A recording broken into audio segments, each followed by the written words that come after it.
नमस्कार दोस्तों, record exam में आप सभी का स्वागत है।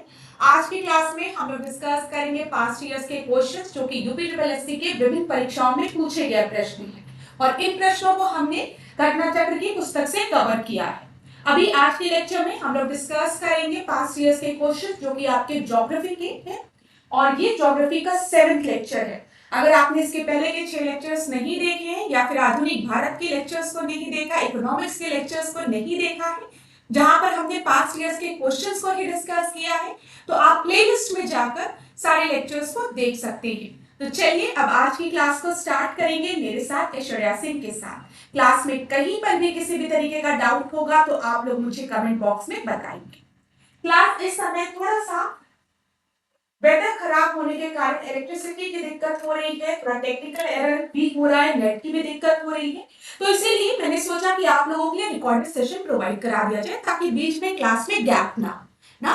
तो चलिए अब आज के सेशन को आप लोग देखिएगा और कोई भी डाउट होगा तो आप लोग मुझे कमेंट बॉक्स में जरूर बताइएगा। क्लास आज के सेशन को स्टार्ट करने से पहले थोड़ी सी जानकारी मैं आप लोगों को देना चाहूंगी। यूपी ट्रिपल एससी पेट परीक्षा 2026 के लिए रिकॉर्ड एग्जाम ने बैच लॉन्च किया है, पेट 2026 बैच, जिसमें एंटायर सिलेबस को कवर किया गया है वीडियो लेक्चर्स के माध्यम से।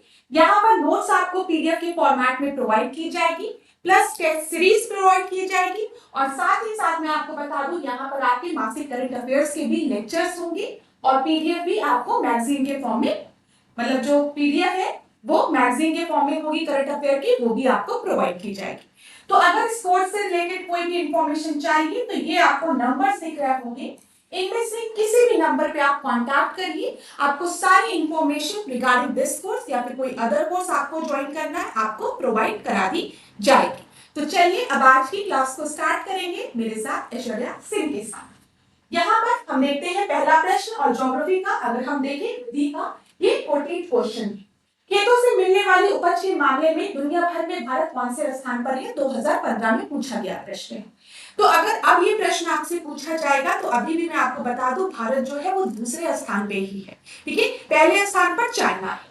यहाँ पर ध्यान रखिएगा खेतों से मिलने वाली उपज के मामले में दुनिया भर में भारत का कौन सा स्थान है? भारत का दूसरा स्थान है। तो 40 का बी आपका सही उत्तर है, ये याद रखिएगा। देखिए 2023 के आंकड़ों के अनुसार खेतों से मिलने वाली उपज के मामले में दुनिया भर में जो चीन है वो प्रथम और दूसरे नंबर पे हमारा भारत है। अगला प्रश्न हम देखें, भारत में गेहूं की औसत पैदावार क्या है? ये प्रश्न पूछा गया है, ये भी प्रश्न आपका 2015 का प्रश्न है। तो यहाँ पर दिया गया एबीसीडी में से आपका सही उत्तर क्या होगा? तो इनमें से आपके हिसाब से आपका कोई भी ऑप्शन नहीं दिया है। हम करंट सिनेरियो के अकॉर्डिंग देखेंगे क्योंकि हमको अब अपडेट करनी है अपनी नॉलेज को, ठीक है, अपने इंफॉर्मेशन को। तो ध्यान रखिएगा भारत में गेहूं का औसत पैदावार या फिर डी से संबंधित वर्तमान आंकड़े जो है उस पर हम ध्यान देंगे। राष्ट्रीय औसत उत्पादकता भारत में गेहूं की वर्तमान औसत पैदावार जो है वो लगभग 3,300 से 3,500 किलोग्राम प्रति हेक्टेयर है, ये याद रखिएगा, ठीक है। तो अगर अब आपके एग्जाम में ये प्रश्न पूछा जाएगा, ये बात इस तरीके का प्रश्न, तो यहाँ पर आपको ऑप्शन दिया रहेगा 3,000 से 3,500, ठीक है, किलोग्राम प्रति हेक्टेयर। तो याद रखिएगा आप अपनी नोटबुक में जहां पर भी आप नोट्स बना रहे हैं क्लास, जहां पर भी आप नोट्स बना रहे हैं वहां पर इस चीज को जरूर लिख लीजिए कि वर्तमान आंकड़े जो है वो 3,300 से 3,500 किलोग्राम प्रति हेक्टेयर है, ये याद रखिएगा। और शेष राज्यों में सबसे पहले पंजाब है, उसके बाद आप देखते हैं हरियाणा, ठीक है। पंजाब पहले नंबर पे है, हरियाणा दूसरे नंबर पे है। ये सारी इंफॉर्मेशन जो मैं आपको दे रही हूँ ये बहुत महत्वपूर्ण है। घटना चक्र बुक में भी एकदम अपडेटेड इंफॉर्मेशन कई जगह नहीं दी गई है, तो इसको नोट डाउन करते हुए चलिए अगला हम देखते हैं। भारत के कुल गन्ना उत्पादन का कितना प्रतिशत उत्तर प्रदेश पैदा करता है? अब फिर देखिए क्लास, ये जो प्रश्न है ये आपका 2015 का प्रश्न है। अब जो पैदावार है वो बढ़ चुकी है, तो इनमें से कोई भी ऑप्शन आपको याद नहीं रखना है। आपको क्या रखना है? वर्तमान संदर्भ में करंट स्टेटस आपको याद रखना है। तो नवीनतम आंकड़ों के अनुसार उत्तर प्रदेश भारत के कुल गन्ना उत्पादन में योगदान करता है 40% से प्लस, ठीक है, 40% प्लस, ये याद रखिएगा। जबकि दूसरे स्थान पर महाराष्ट्र है। दोनों पॉइंट्स आपके दिमाग में होने चाहिए। यहाँ पर अब अगर ये प्रश्न पूछा जाए कि भारत के कुल गन्ना उत्पादन का कितना प्रतिशत उत्तर प्रदेश पैदा करता है, तो आपको एक और ऑप्शन दिया रहेगा, ठीक है, या फिर हम मान के चले 40% प्लस, ठीक है, ये याद रखिएगा, या फिर 40 रेंज तक आपको दिया रहेगा, तो आप उसको टिक लगाइएगा करंट स्टेटस के अकॉर्डिंग, ठीक है। और दूसरे नंबर में याद रखिएगा महाराष्ट्र आता है। अगला हम देखते हैं उत्तर प्रदेश में मुख्य प्रकार की फसलें कौन कौन सी है। तो हम जब भी भारत की बात करते हैं या उत्तर प्रदेश की ही बात कर लो, तो हम रबी की बात करते हैं, खरीफ की बात करते हैं और जायद फसलों की बात करते हैं। तो यहाँ पर ABCD में से आपका सही उत्तर क्या हो गया, 43 का ए आपका सही उत्तर है क्लास। जहां पर भी एक्सप्लेन करने की आवश्यकता होगी वहां पर मैं आपको एक्सप्लेन करते हुए चलूंगी। मैंने लास्ट क्लास में आपको बताया था कि कई बार आपकी परीक्षा में पूछा जाता है कि जो रबी फसल है वो कब बोई जाती है और कब काटी जाती है। तो रबी फसल को अक्टूबर में मतलब ठंड के समय बोया जाता है और मार्च में इसे हार्वेस्ट किया जाता है, काटा जाता है। जब हम बात करते हैं खरीफ फसल की तो काजोल करके याद कर सकते हैं, ये जुलाई अगस्त में, जून जुलाई अगस्त में इनको बोया जाता है और अक्टूबर में इनकी हार्वेस्टिंग होती है, ठीक है, ये चीज याद रखिएगा। आपके एग्जाम में कई बार प्रश्न पूछा गया है कि गेहूं जो है वो किस तरीके की फसल है, तो याद रखिएगा, ठीक है, रा से रोटी, और रोटी जो है रोटी किससे बनती है, गेहूं से बनती है, और गेहूं जो है वो रबी फसल है। इसमें कई बार स्टूडेंट कंफ्यूज हो जाते हैं, जब वो याद करते हैं तो उनको याद रहता है, लेकिन एग्जामिनेशन हॉल में उनको कंफ्यूजन होती है कि गेहूं जो थी वो रबी फसल थी कि खरीफ फसल थी। तो याद रखिएगा, गेहूं से रोटी बनती है, रा से रोटी होती है और रा से रबी होता है, ठीक है। जब हम धान की बात करते हैं तो धान आपकी खरीफ फसल है, ये याद रखिएगा। गेहूं, जौ, राई, सरसों, चना, मटर आदि, ये ध्यान रखिएगा। मटर की सब्जी, चना मटर की सब्जी के साथ आप रोटी खाइए, बस एक बार इमेजिन कर लीजिए ऐसे।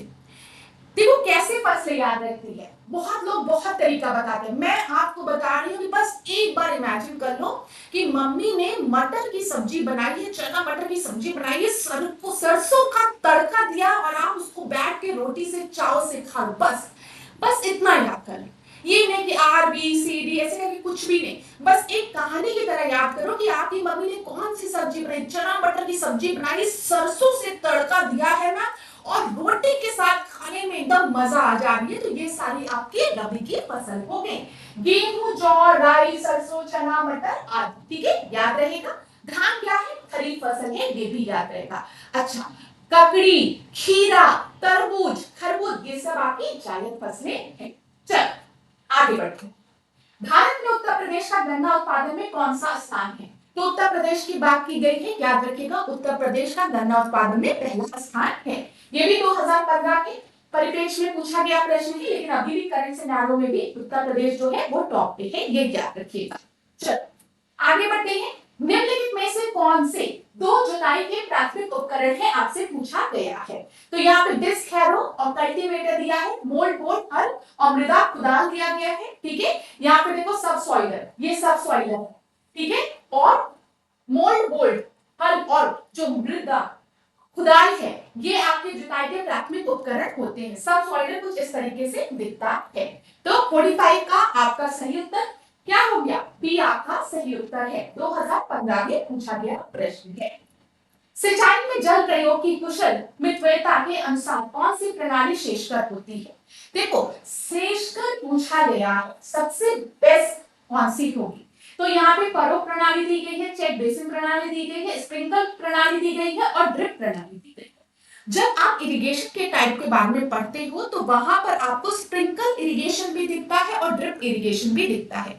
स्प्रिंकल इरिगेशन में क्या होता है, जैसे ये आपकी फील्ड है, ये क्या है, फील्ड है, ठीक है, यहाँ पर एक इस तरीके का फव्वारा लगा है जो कि पानी को ऐसे ऐसे ऐसे आपको स्प्रिंकल करता रहेगा, ठीक है। ड्रिप इरिगेशन में क्या होता है, कुछ इस तरीके की आपकी पाइप होती है, यहाँ पर से एक एक बूंद करके पानी गिरता रहता है, ठीक है। ड्रिप आपने पढ़ा होगा फसल सिंचाई, वो कृषि सिंचाई योजना, जिसमें आप वन पर क्रॉप पर ड्रॉप करके कुछ है ना, पर ड्रॉप पर क्रॉप करके कुछ ऐसे है।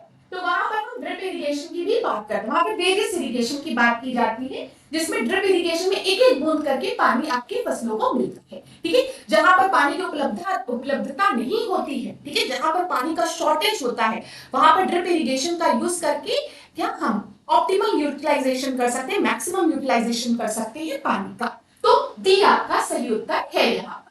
ठीक है, देखो जिसमें पानी और खाद की बचत होती है, इस विधि में पानी को पौधे की जड़ों पर बूंद बूंद करके टपकाया जाता है। ये याद रखिएगा। आगे देखते हैं, वार्षिक क्रम और वर्षांतर फसल उगाने की व्यवस्था को क्या कहा जाता है? इसे कहा क्या जाता है बताइए। फसल रोपण विधि, फसल रोपण अनुक्रम, फसल रोपण सूचकांक या फिर फसल रोपण प्रभाव।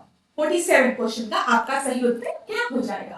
तो 47 का जो आपका सही उत्तर है, इसे फसल रोपण अनुक्रम कहते हैं। ठीक है, 47 का बी आपका सही है। इसे हम क्या कहते हैं? फसल अनुक्रम या फिर रोपण व्यवस्था, मतलब cropping pattern. Cropping pattern English में नोट कर लीजिए। किसी निश्चित क्षेत्र में एक वर्ष या वर्षों के क्रम में फसलों को अदल बदल करके उगाने की योजना को हम क्या कहते हैं? क्रॉपिंग पैटर्न और क्रॉप रोटेशन। देखिए बस आपने पढ़ा होगा कि अगर आप एक ही तरीके की फसल बार बार उगाएंगे तो जो सॉइल है वो अपनी फर्टिलिटी को खो देती है। तो कई बार देखा जाता है कि बीच बीच में सॉइल में लेगुमिनस प्लांट्स को भी उगा दिया जाता है। इससे क्या होता है? लेगुमिनस प्लांट्स के जो रूट होते हैं उसमें नाइट्रोजन फिक्सिंग बैक्टीरियाज होते हैं, राइजोबियम होते हैं, जो कि नाइट्रोजन फिक्सेशन का काम करते हैं सॉइल में। ठीक है, तो इसीलिए देखा जाता है कि जब भी आप उगाइए फसल को तो बदल बदल के, तो हम क्रॉपिंग पैटर्न, क्रॉप रोटेशन कहते हैं। ठीक है, ये ध्यान रखिएगा कि निश्चित क्षेत्र में ये अदल बदल कर उगाने की योजना, क्रॉप्स को बदल बदल कर उगाया जाता है। ठीक है,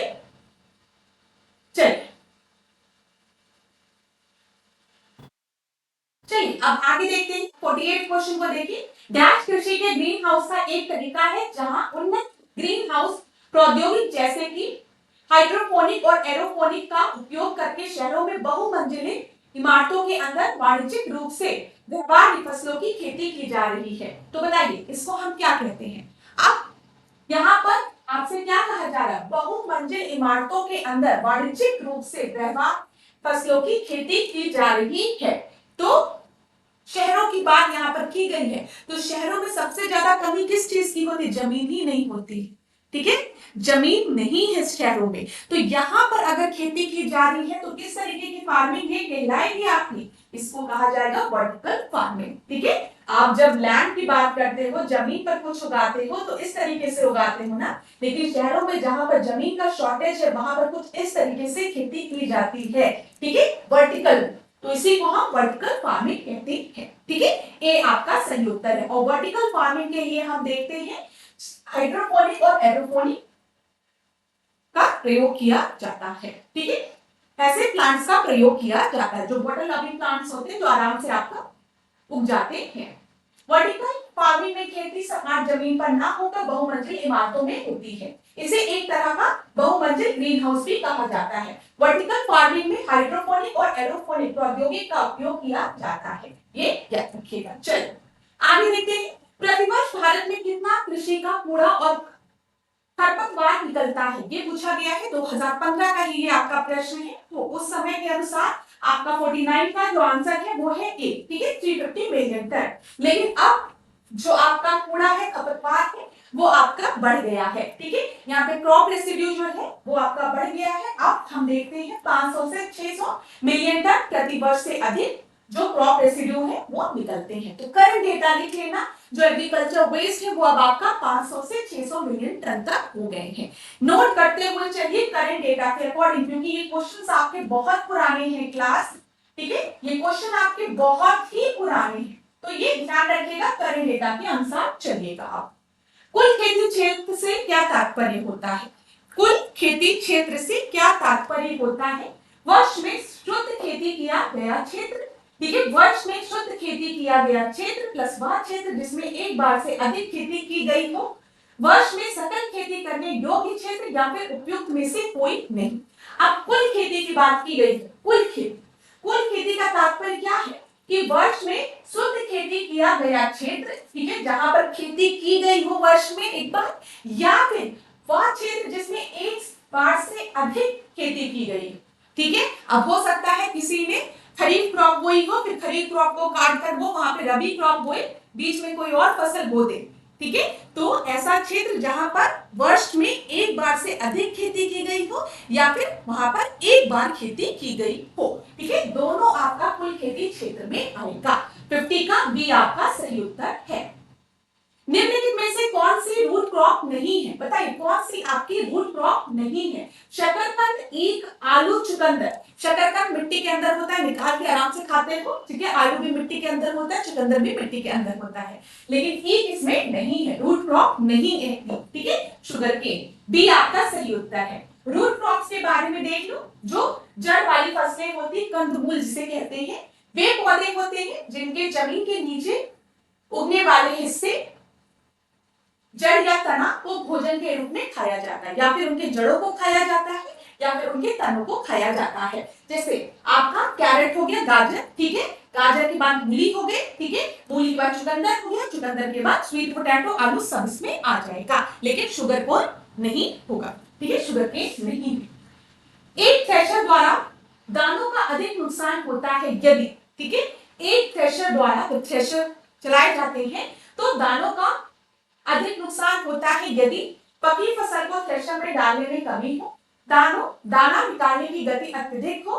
इसकी गति अधिक हो, या फिर इसकी गति मंद हो। तो यहाँ पर पूरा खेती बेस्ड प्रश्न पूछा गया यूपीडब्ल्यूएससी चकबंदी लेखपाल परीक्षा 2015 में। ऐसे प्रश्न आप लोग कर भी सकते हैं। तो पकी फसल को अगर थ्रेशर में डालने में कमी हो तो क्या होता है, दानों का अधिक नुकसान होता है। ए आपका सही उत्तर है। फसल कटाई परीक्षण किस लिए किए जाते हैं, तो बताइए क्रॉप कटिंग एक्सपेरिमेंट क्यों किए जाते हैं। उपज का अनुमान लगाने के लिए, फसल के नुकसान का आकलन करने के लिए, या प्रदर्शित करने के लिए कि फसल की कटाई कितनी कुशलता से की जा सकती है, या फिर उपयुक्त में से कोई नहीं। यूपीडब्ल्यूएससी चकबंदी लेखपाल परीक्षा 2015 में पूछा गया प्रश्न है ये। 53 का आपका सही उत्तर क्या है, उपज का अनुमान लगाने के लिए फसल कटाई परीक्षण किया जाता है। बताइए परीक्षण क्यों किया जा रहा है, यही अनुमान लगाने के लिए कि कितना उपज होगा, तो उपज का अनुमान लगाने के लिए फसल कटाई परीक्षण किया जाता है। ऐसे क्वेश्चंस में बहुत ज्यादा एक्सप्लेनेशन की जरूरत नहीं है, तो हम जल्दी जल्दी इसको कंप्लीट करते हैं, ठीक है। एग्रीकल्चर बेस्ड ज्यादा प्रश्न आपको यहाँ पर देखने को मिल रहे हैं। भारत में रजत क्रांति किससे रिलेटेड है, सिल्वर रिवॉल्यूशन किससे रिलेटेड है। कपास का उत्पादन, स्वच्छ पेयजल का बोतलीकरण, चांदी का उत्पादन, अंडा और चिकन का उत्पादन। तो बताइए सिल्वर रिवॉल्यूशन की बात यहाँ पर की गई है। तो 54 का आपका सही उत्तर क्या है, सिल्वर रिवॉल्यूशन जो होता है वो अंडे से रिलेटेड होता है, ठीक है, अंडा और पोल्ट्री से रिलेटेड होता है। डी आपका सही उत्तर है। मैंने आपसे पहले भी डिस्कस किया है, जब हम बात करते हैं श्वेत क्रांति की, तो श्वेत क्रांति आपका दूध से रिलेटेड है, ठीक है। नीली क्रांति मत्स्य उत्पादन से, फिशरी से रिलेटेड है। भूरी क्रांति उर्वरक फर्टिलाइजर से रिलेटेड है। गुलाबी क्रांति झींगा उत्पादन से रिलेटेड है। लाल क्रांति टमाटर या मांस उत्पादन से रिलेटेड है, ठीक है। ये चीज क्लियर है, हमने डिस्कस भी किया है। गोल्डन रिवॉल्यूशन की बात करेंगे तो ये किससे रिलेटेड है, हॉर्टिकल्चर से, ठीक है, फल सब्जियों को उगाने से रिलेटेड है। चलो आगे बढ़ते हैं। ऑपरेशन फ्लड के जनक कौन थे, हमने इसको भी आपसे ऑलरेडी डिस्कस किया है। जब हम ऑपरेशन फ्लड की बात करते हैं तो ये दूध क्रांति से रिलेटेड है, व्हाइट रिवॉल्यूशन से रिलेटेड है, और इसके फादर कौन है, वर्गीस कुरियन, ठीक है। तो यहाँ पर देख लीजिए डॉक्टर वर्गीस कुरियन। 55 का ए आपका सही उत्तर है। यहाँ पर जो दो नाम दिए गए हैं, एमएस स्वामीनाथन और नॉर्मन बोरलॉग, आपको पता है जब आपसे पूछा जाएगा विश्व की हरित क्रांति के जनक हम किसे कहते हैं, तो नॉर्मन बोरलॉग को कहते हैं। अगर आपसे पूछा जाएगा भारत में हरित क्रांति के जनक किसे कहा गया है, तो एमएस स्वामीनाथन को कहा गया है, याद रखिएगा। धान में भूसी का प्रतिशत अनुमानता कितना होता है, ये प्रश्न पूछा गया है। 20%, 35, 10 या फिर 15%। 56 का जो आपका सही उत्तर है वो है 20%, ठीक है। धान में भूसी का प्रतिशत अनुमानता कितना होता है, 20% होता है, ये ध्यान रखिएगा। ये आपका 20 से 22% होता है, ये ध्यान रखिएगा। भूसी मतलब हस की बात की जा रही है, ठीक है। चलिए, भारत में निम्नलिखित में से किस क्षेत्र में धान की फसल के 3 मौसम पाए जाते हैं, तो कहां पर धान की फसल के 3 बार धान को उगाया जा सकता है। कृष्णा गोदावरी डेल्टा, ब्रह्मपुत्र घाटी, तटीय केरल, तटवर्ती तमिलनाडु, ठीक है। यहाँ पर जो आपका मोस्ट एप्रोप्रिएट आंसर है वो है ब्रह्मपुत्र घाटी, याद रखिएगा। ठीक है, भारत में निम्नलिखित में से किस क्षेत्र में धान की फसल के 3 मौसम पाए जाते हैं? तो ब्रह्मपुत्र घाटी, ये याद रखिएगा। 3 मौसम, 3 rice crop season, Assam, Brahmaputra घाटी, पश्चिम बंगाल और उड़ीसा जैसे अनुकूल जलवायु वाले क्षेत्र में एक वर्ष में धान की खेती 3 बार की जा सकती है, 3 बार धान उगाया जा सकता है। फसलों के नाम जो है इन 3 की, उनकी भाषाई जो स्थानीय भाषा है उसके आधार पर देखें तो औस, अमर और बोरो, ये याद रखिएगा। ठीक है, तो एक वर्ष में 3 बार धान की खेती की जा सकती है ब्रह्मपुत्र नदी के पास, असम, बंगाल और पश्चिम बंगाल और उड़ीसा क्षेत्र में, ये याद रखिएगा। यहाँ पर और क्या क्या नाम है? औस, अमन और बोरो, ये ध्यान रखिएगा। हो सकता है कभी पूछ ले औस, अमन और बोरो क्या है, तो धान के नाम है। ठीक है, ये ध्यान रखिएगा। चलिए, पूसा रसराज किसकी उन्नत किस्म है? खरबूजा की, खीरा की, टमाटर की या फिर तरबूज की? तो पूसा रसराज की बात यहाँ पर बोला गया है, तो ये खरबूजा की किस्म है। ठीक है, पूसा रसराज खरबूजा की उन्नत किस्म है। पूसा सरबती, पूसा मधुरस, हरा, मधु, पंजाबी, सुनहरा आदि जो है वो सारी आपकी खरबूजे की किस्में होती है। तो पूसा सरबती, पूसा रसराज, पूसा मधुरस, देखो पूसा और रस बार बार लिखा हुआ है। हरा, मधु, ठीक है, पंजाबी, सुनहरा और खरबूजा की ये सारी किस्में हैं, ये ध्यान रखिएगा। चलिए, आदि खरबूजे की किस्में हैं। भारत में आमों का सबसे बड़ा उत्पादक राज्य कौन सा है? बिहार, महाराष्ट्र, गुजरात या फिर उत्तर प्रदेश? सबसे ज्यादा आम कहां पर होते हैं बताइए? 59 का आपका सही उत्तर क्या है? सबसे ज्यादा आम हमारे उत्तर प्रदेश में होते हैं। लखनऊ के बगल में मलिहाबाद में आप जाएंगे तो वहां पर आपको वैरायटीज ऑफ आम देखने को मिलेंगे, ये याद रखिएगा उत्तर प्रदेश में। उत्तर भारत में गेहूं की फसल की हेरफेर किससे की जाती है? कपास से, ईख से, धान से या फिर उपयुक्त में से कोई नहीं। ठीक है, 2015 का प्रश्न है। 60वें का आपका सही उत्तर क्या हो जाएगा? यहाँ पर धान से की जाती है। उत्तर भारत में गेहूं की फसल की हेरफेर किससे की जाती है? धान से की जाती है। ठीक है, याद रखिएगा। यहाँ पर देख लीजिए, उत्तर भारत में गेहूं की फसल जो है वो अक्टूबर नवंबर में बोई जाती है। अक्टूबर नवंबर के समय, ठीक है, वह मार्च अप्रैल में काट ली जाती है और इसे रबी फसल कहा जाता है। तो किससे हेरफेर की जाती है गेहूं की फसल की? धान से। जाबो ग्रामीण खेती करने का तरीका कहाँ विद्यमान है? जाबो हिमाचल प्रदेश, मिजोरम, उत्तराखंड या फिर नागालैंड? सारे प्रश्न चकबंदी लेखपाल 2015 के ही दिख रहे हैं, एग्रीकल्चर पे बेस्ड। ठीक है, तो अभी जल्दी जल्दी हम सबको जल्दी से डिस्कस कर लेते हैं। 61 का जो आपका सही उत्तर है, जाबो ग्रामीण खेती करने का तरीका कहाँ विद्यमान है? ये आपका नागालैंड में। 61 का डी आपका सही उत्तर है, ये याद रखिएगा। जाबो नागालैंड की एक स्वदेशी कृषि प्रणाली है जिसका मूल स्थान नागालैंड का किकरूमा गांव है। ठीक है, ये याद रखिएगा। जाबो का अर्थ क्या होता है? पानी का प्रबंधन। हो सकता है अगली बार परीक्षा में यही पूछ ले कि जाबो कहाँ की कृषि प्रणाली, आप बताओगे नागालैंड, पूछने लगा कि जाबो का अर्थ क्या होता है? तो पानी का प्रबंधन होता है। वर्ष 2017-18 में कॉफी उत्पादन में भारत डैश स्थान पर रहा था। तो कॉफी उत्पादन में भारत कौन से स्थान पे रहा था? 62 का आंसर बताइए क्या होगा? तो यहाँ पर 9वें स्थान पे रहा था, लेकिन अब आप अपडेट करेंगे इसको। हम करेंट डेटा के अकॉर्डिंग चले, अगर यहाँ पर ध्यान दीजिएगा। यूपी यूनिवर्सिटी की कनिष्ठ सहायक भर्ती 2019 की आधिकारिक जो उत्तर कुंजी थी उसमें विकल्प सी को सही माना गया था, ये ध्यान रखिएगा 7वें स्थान को। ठीक है, शीर्ष उत्पादक देश में, अब करंट में इसको नोट कर लो, कॉफी उत्पादन का नोट कर लो, ये डेटा याद रखना क्लास। मैं आपको बार बार कह रही हूं कि जो महत्वपूर्ण चीजें हैं उस पर थोड़ा फोकस करिएगा आप लोग। यहाँ पर आपको आंसर जो था वो डी था, लेकिन 7वें को माना गया था। अभी आप इसको पूरा कैंसिल कर दो और आप क्या नोट करो? आप नोट करो करंट डेटा के अकॉर्डिंग। करंट डेटा के अकॉर्डिंग अगर हम चलेंगे तो शीर्ष उत्पादक देश में सबसे पहले स्थान पर कॉफी उत्पादन में ब्राजील है, फिर वियतनाम है, फिर कोलंबिया है और भारत जो है वो 7वें नंबर पे है। कॉफी उत्पादन में सबसे पहले नंबर पर ब्राजील है, ठीक है, और भारत जो है वो 7वें नंबर पे है। और भारत में सबसे ज्यादा कॉफी किस राज्य में उत्पादन होता है तो वो कर्नाटक में होता है। ये ध्यान रखना, सारे पॉइंट्स बहुत महत्वपूर्ण हैं। तो यही चीज मैं आपको बता रही थी। यहाँ पर अगर आप घटना चक्र में पढ़ेंगे तो आपको डी आंसर दिया गया है। ठीक है, ये ध्यान रखिएगा। ठीक है, ये चीज याद रखिएगा। लेकिन अभी आप उसको क्यों याद रखना, आप ये डेटा लिखो। ठीक है, क्योंकि अब आपका करंट सिनेरियो के अकॉर्डिंग पूछा जाएगा। निम्नलिखित में से कौन सा देश भारतीय चाय का सबसे बड़ा आयातक है? आयातक है, सॉरी आयातक है। बताइए, निम्नलिखित में से कौन सा देश भारतीय चाय का सबसे बड़ा आयातक है? कौन भारत से सबसे ज्यादा चाय इंपोर्ट करता है? यूएसए, रूस, फ्रांस या जर्मनी? किसको हम सबसे ज्यादा अपनी भारतीय चाय पिलाते हैं? पूछा गया प्रश्न है। तो यहाँ पर आपका सही उत्तर जो है वो है रूस। ठीक है, 63 का जो आपका सही उत्तर है वो है रशिया।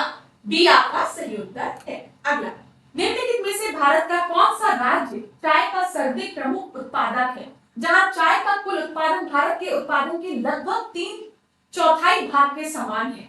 मतलब 3/4 चाय का उत्पादन भारत में अगर कहीं से होता है तो इन राज्यों से होता है, ये पूछा गया है इतना बड़ा करके। निम्नलिखित में से भारत का कौन सा राज्य चाय का सर्वाधिक प्रमुख उत्पादक है, जहां चाय का कुल उत्पादन भारत के उत्पादन के लगभग 3/4 भाग के समान है। 3/4 जो भाग है चाय का उत्पादन का वो इन राज्यों में होता है, ये पूछा गया है। तो आपको पता होना चाहिए असम की चाय और पश्चिम बंगाल में आपका चाय का उत्पादन सबसे ज्यादा होता है।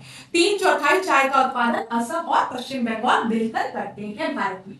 64 का पी। और भारत सबसे ज्यादा चाय किसको पिलाता है? रशिया को पिलाता है, याद रखो ऐसे। भारत के निम्नलिखित राज्यों में से किसमें कॉफी उत्पादन सबसे अधिक होता है? अभी थोड़ी देर पहले ही मैंने आपको बताया भारत में सबसे ज्यादा कॉफी उत्पादन आपका कर्नाटक में होता है। ठीक है, कर्नाटक जो है बिल्कुल नाटक नहीं करता कि चाय पीएंगे कॉफी, डायरेक्ट आपको कॉफी पिला देता है। फिल्टर कॉफी बहुत फेमस होती है साउथ की। चलिए, यहाँ पर कर्नाटक, केरल, तमिलनाडु दिख रहा है आपको साउथ में। ठीक है, फिल्टर कॉफी कभी मिले तो पीजिएगा। फिर निम्नलिखित में से कौन सा एक खाद्य रोपण फसल नहीं है? खाद्य रोपण फसल नहीं है। कोको, सुपारी, रबड़ या फिर चाय? बताइए, कौन सा एक खाद्य रोपण फसल आपकी नहीं है? तो यहाँ पर रबड़ जो है तो खाद्य रोपण फसल नहीं है। 66 का सी आपका सही उत्तर है। ठीक है,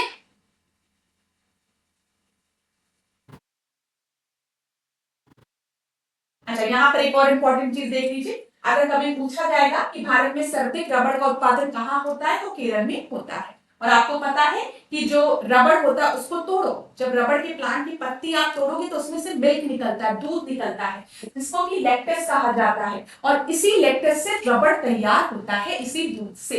ये याद रखिएगा। चलिए, 2017-18 में निम्नलिखित में से किस राज्य ने भारत में सबसे अधिक रबड़ का उत्पादन किया था? तो बताइए यहाँ पर 67 का आपका सही उत्तर क्या होगा? अभी मैंने थोड़ी देर पहले भी आपको बताया है कि अगर रबड़ उत्पादन की बात की जाएगी तो रबड़ उत्पादन में सबसे शीर्ष में केरल है।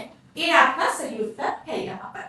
ठीक है, किसानों को अपनी कॉफी के लिए बेहतर मूल्य निर्धारण में मदद करने के लिए कॉफी बोर्ड ने निम्नलिखित में से किस नवीन मार्केट प्लेस ऐप की शुरुआत की है? 2019 का प्रश्न है, तो ये करंट का प्रश्न है, आप चाहें तो इसको छोड़ भी सकते हैं। 68 का आपका सही उत्तर है कॉफी ब्लॉकचेन। ठीक है, लेकिन 2019 में पूछा गया प्रश्न है, ध्यान रखिएगा। मार्च 2019 में कॉफी ब्लॉकचेन का उद्घाटन किया गया था, शुरुआत की गई थी, लेकिन करंट बेस्ड प्रश्न था।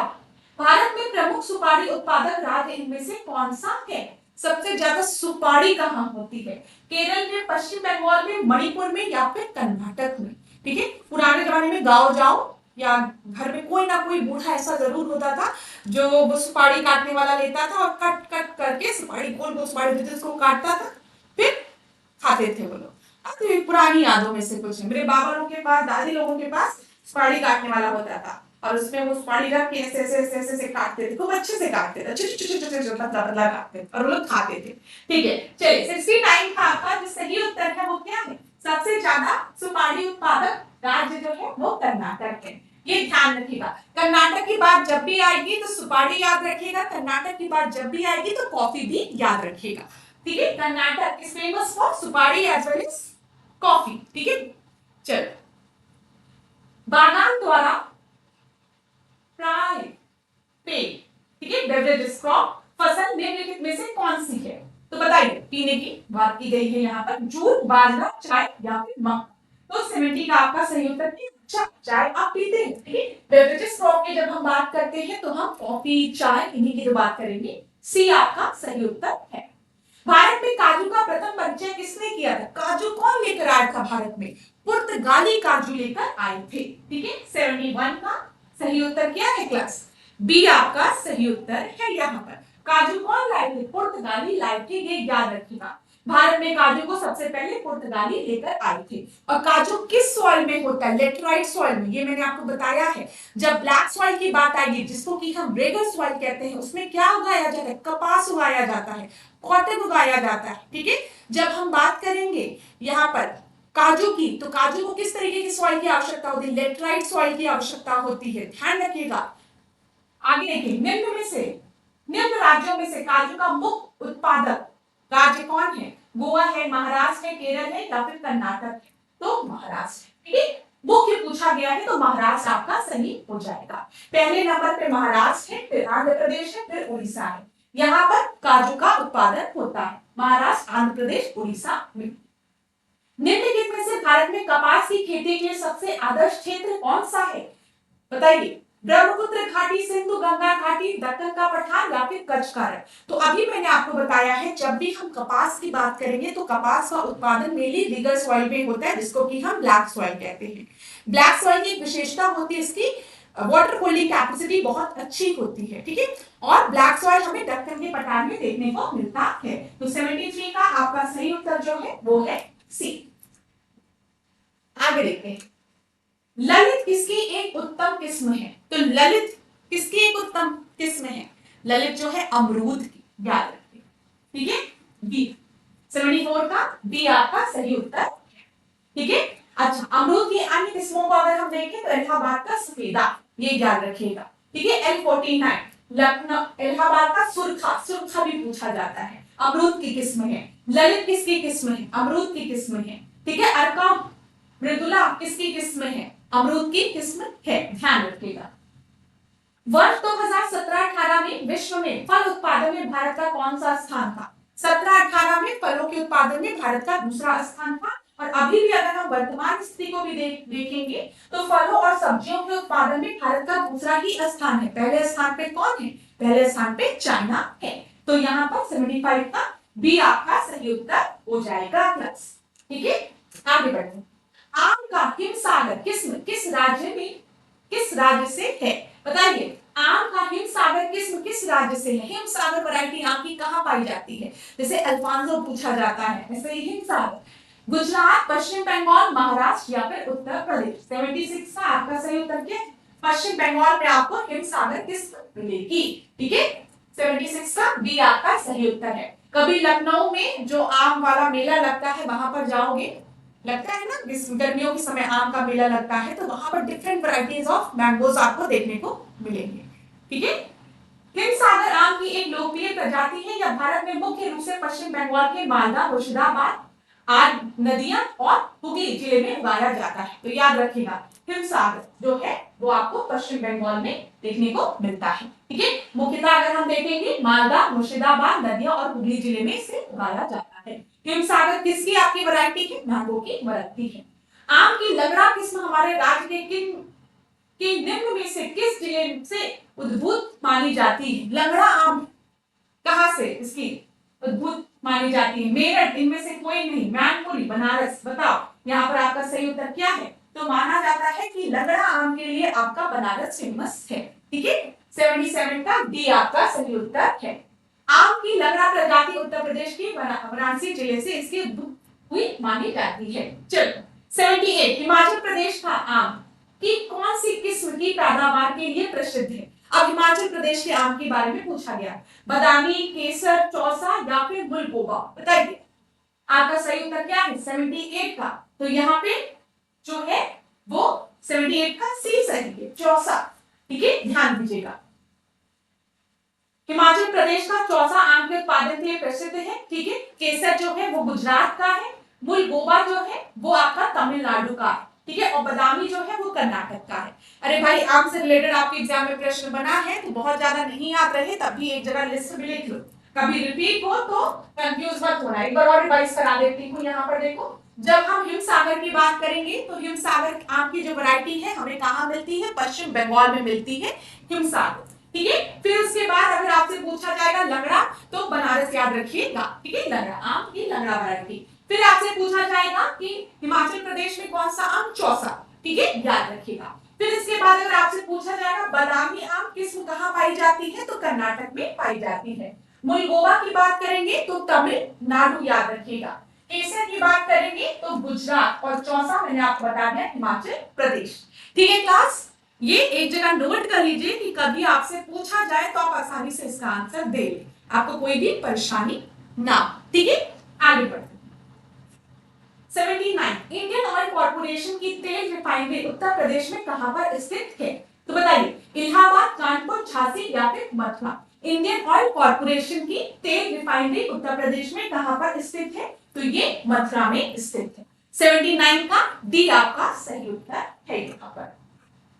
अब आज हम लोग ने इतने प्रश्नों को डिस्कस किया और जानबूझ के ये जो क्लासेस हैं वो मैं आपको रिकॉर्डेड प्रोवाइड कर रही हूँ, क्योंकि भाई एक क्लास तो आपकी हो जाए, नहीं तो गैप हो जाएगी।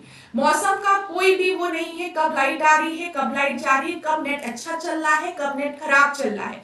आपने कई बार देखा होगा कि मेरी लाइव क्लास में बहुत सी दिक्कतें आ जाती हैं, इसीलिए मैंने सोचा कि एक रिकॉर्डेड सेशन आपको मैं प्रोवाइड करा दूं, एटलीस्ट कुछ क्वेश्चंस तो आपके कवर हो जाएंगे। तो आज की क्लास में जो भी हमने प्रश्नों को डिस्कस किया है, प्लस जो करंट की चीजें अपडेट की है, उसको आप लोग जरूर अपडेट कर लीजिएगा, क्योंकि आपके एग्जाम के लिए महत्वपूर्ण चीजें है वो।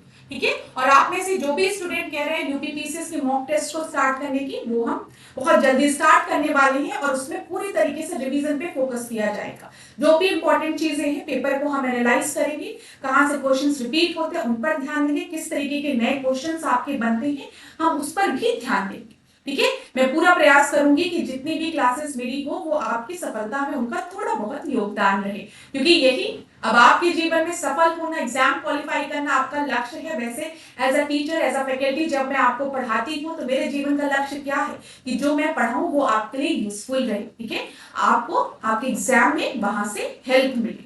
तो मेरा तो जीवन तभी सफल होगा ना जब मेरे ज्यादा से ज्यादा विद्यार्थियों का सिलेक्शन होगा। तो क्लास में हमेशा क्लास के एंड में आप लोगों से एक ही रिक्वेस्ट करती हूँ कि कुछ भी हो जाए लेकिन अपने पे भरोसा हमेशा रखिएगा। ठीक है, मेहनत करिएगा। लेकिन अब मेरे कहने का मतलब ये नहीं होता कि बस अपने पे भरोसा रखो और पढ़ाई लिखाई छोड़ो, ऐसा बिल्कुल भी नहीं। अपने पे भरोसा रख के मेहनत करिए। ठीक है, जब आप इस युद्ध में कूद गए हैं तो मेहनत तो परिश्रम तो आपको करना पड़ेगा। बिना परिश्रम किए सफलता नहीं मिलेगी, ये चीज जान लीजिए। कुछ चीजों को त्यागना पड़ेगा। ठीक है, अपने आलस को त्यागना पड़ेगा और मेहनत करनी पड़ेगी, परिश्रम करना पड़ेगा और एग्जाम्स में अपीयर होना पड़ेगा। ज्यादा से ज्यादा एग्जाम्स में आप अपीयर होइए ताकि प्रैक्टिस बनती है क्लास। आप साल में खाली एक एग्जाम देते हो तो थोड़ा सा सफलता के चांसेस कम हो जाते हैं। अगर एग्जाम कई बार निकल भी जाता है, ऐसी बात नहीं है, बहुत से स्टूडेंट जो होते हैं वो एक ही एग्जाम देते हैं, क्वालिफाई कर लेते हैं, लेकिन उनका रेशियो कितना है, उनका नंबर कितना है, बहुत ही कम होता है। और आपको नौकरी की आवश्यकता है, ये मैं समझती हूँ। जब मेरे पास किसी भी विद्यार्थी का मैसेज आता है मैम क्या करें, तो मुझे बहुत दुख होता है, लेकिन मैं आपसे क्या कहूँ, बताइए मैं आपसे क्या कहूँ। मैं आपसे यही कह सकती हूँ कि मेहनत करिए, अपनी कमियों को पहचानिए, जहां गलती हो रही है उसको पहचानिए और उसको रिमूव करिए। और अगर किसी भी सब्जेक्ट में दिक्कत होती है, किसी टॉपिक में दिक्कत होती है, तो ऐश्वर्या मैम और डिकोड एग्जाम की पूरी टीम आपके साथ सदैव खड़ी है। बस आप लोग कमेंट बॉक्स में मुझे बताइए। ठीक है, अब क्लास आज के सेशन को यही पे एंड करूंगी। लास्ट में जाते जाते आप लोगों को खूब ढेर सारी शुभकामनाएं दूंगी। खूब पढ़िए, खूब आगे बढ़िए, मस्त रहिए, खुश रहिए और अपने स्वास्थ्य का ध्यान दीजिए। इसी के साथ इस सेशन को एंड करते हैं। नेक्स्ट क्लास में आपसे मिलते हैं। धन्यवाद क्लास।